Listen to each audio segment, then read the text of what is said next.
Tetap optimis selamat Bu ya.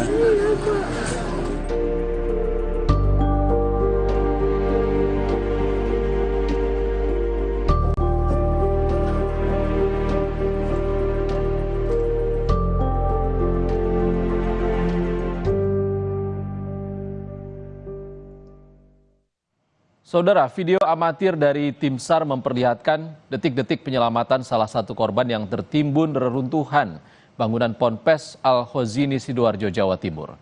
Dengan dibantu tim SAR, korban berhasil keluar dari celah yang kecil.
Masih ada kehidupan di antara runtuhan bangunan Ponpes Al-Khozini, Buduran, Sidoarjo. Setidaknya ada Yusuf dan Haikal yang masih bisa merespon regu penyelamat. Demi alasan kemanusiaan, kami sengaja tidak menayangkan video penyelamatan secara utuh. Yusuf, umurmu berapa?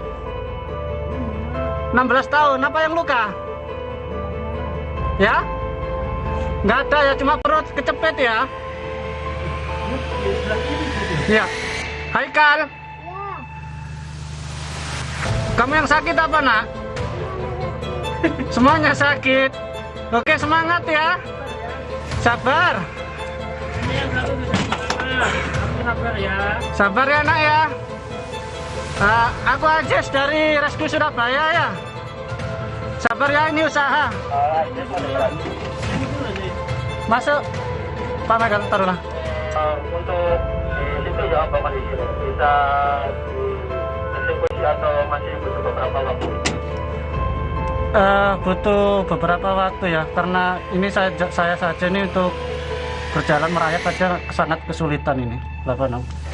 Oke, untuk lanjut silakan mundur dulu keluar karena di sebelah itu dieksekusi berat.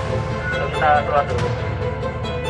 86 untuk Haikal ini di arah jam 1 ya, kurang lebih 2 meter dari jarak saya.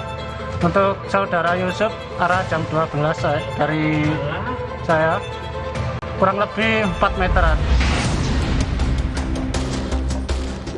Yusuf berhasil diselamatkan, sementara Haikal masih dalam proses penyelamatan.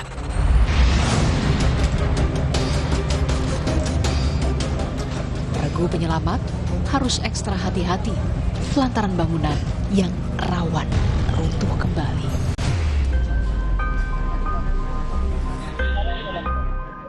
Menurut keluarga, Haikal baru 3 bulan menempuh pendidikan di pondok pesantren Al-Khozini. Selama mondok, Haikal kerap kangen masakan rumah untuk makan siang. Menurut informasi yang dapat, Haikal ini masih gimana Bu? Masih hidup, masih... Kurang tahu kalau itu. Belum ada kabar Bu ya? Iya, itu kan sudah 3 hari kan, siapa anak-anak. Tapi kemarin sempat dengar ya Bu ya, kalau Haikal masih ada harapan hidup ya? Iya katanya, tapi kan nggak tahu pasti. Itu kan kata Basarnas saja, orang tuanya kan nggak boleh masuk. Iya.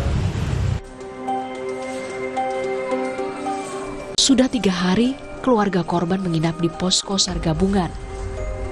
Termasuk Khoimah, ibunda santri bernama Ahmad Syuhaibi. Ia berharap anaknya yang sudah setahun lebih menjadi santri di pondok pesantren Al-Khozini ditemukan selamat.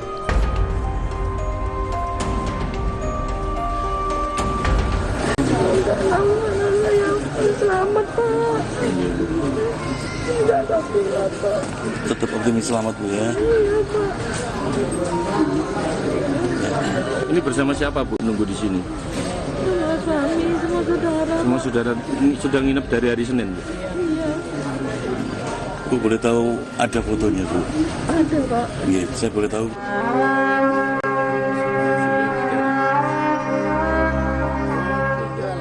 Secara teori manusia bertahan 72 jam tanpa makanan dan minuman.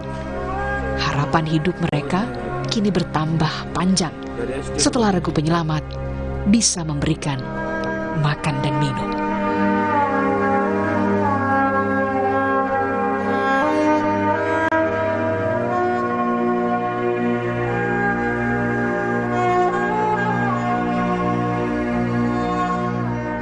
Tim Liputan Kompas TV.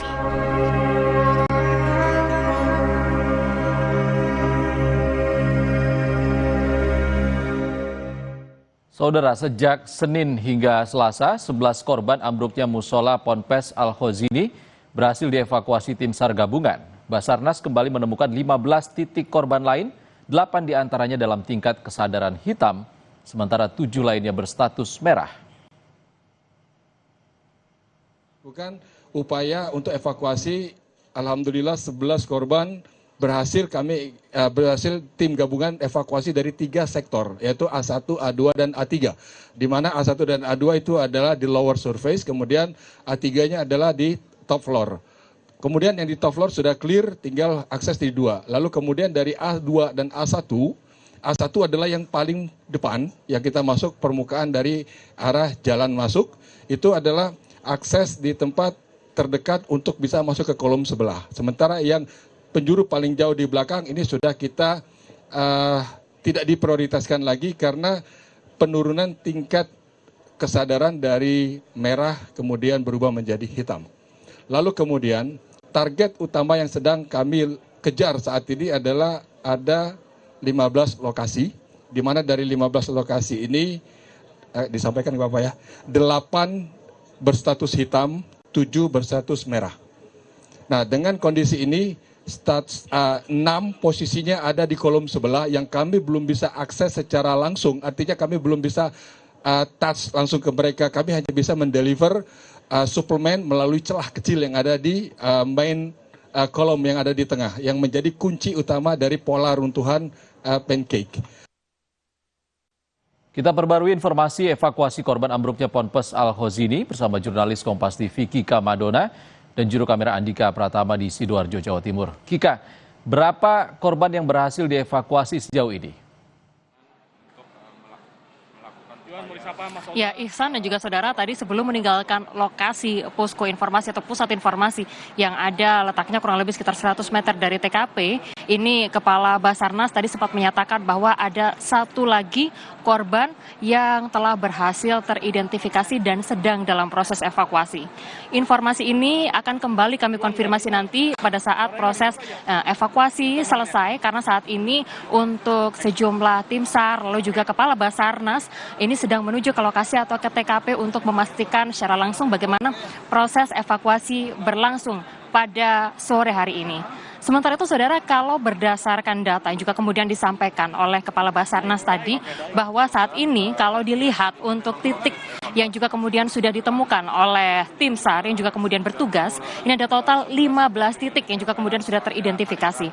Di mana dari total 15 titik tersebut, 7 diantaranya berstatus merah, lalu juga kemudian untuk 7 berstatus hitam maksud kami, sementara untuk 8 berstatus merah. Arti hitam di sini adalah korban tidak bisa dipindahkan seperti itu, sehingga nantinya akan dilakukan sejumlah upaya oleh tim SAR untuk kemudian bisa menjangkau korban dan melaksanakan proses evakuasi. Ada sejumlah hal yang juga menjadi tantangan terhadap tim SAR yang juga kemudian saat ini sedang melaksanakan proses evakuasi terhadap korban yang saat ini juga sedang berjalan. Mulai dari kejadian pada hari Senin lalu sampai dengan saat ini proses evakuasi tidak berhenti. Namun kendala masih ada, seperti misalnya potensi bangunan yang juga kemudian runtuh karena memang kondisi struktur bangunan yang ada di lokasi tersebut juga tidak cukup kuat, sehingga nanti dikhawatirkan tidak hanya memperburuk kondisi korban, tetapi juga membuat para petugas yang juga kemudian melakukan proses evakuasi ini akan berbahaya bagi mereka, sehingga harus betul-betul dipastikan terlebih dahulu, dan bahkan para tim dari SAR ini juga kemudian membuat akses khusus yang juga kemudian berupa gorong-gorong seperti itu, atau dari tim SAR ini melubangi tanah dengan lebar kurang lebih sekitar 60 cm, di mana lubang ini hanya bisa diakses oleh satu orang saja. Nah, lubang ini kemudian dibuat untuk kemudian menjangkau korban yang saat ini sudah dalam proses atau sudah menunjukkan sinyal-sinyal yang mana untuk bisa untuk segera dilakukan proses evakuasi. Dan saat ini proses evakuasi sekali lagi masih terus berlangsung. Tadi kalau kami lihat sekitar pukul 3 sore Menteri Sosial Saifullah Yusuf juga datang ke lokasi, ke tempat kejadian perkara, dan juga kemudian saat ini beliau sedang meninjau langsung bagaimana proses evakuasi yang sedang berlangsung di tempat kejadian perkara, yaitu di Pondok Pesantren Al-Khozini, Sidoarjo, Jawa Timur. Demikian Iksan. Evaluasi terus berlangsung. Terima kasih jurnalis Kompas TV Kika Madoda dan juru kamera Andika Pratama langsung dari Sidoarjo, Jawa Timur. Tetaplah di Indonesia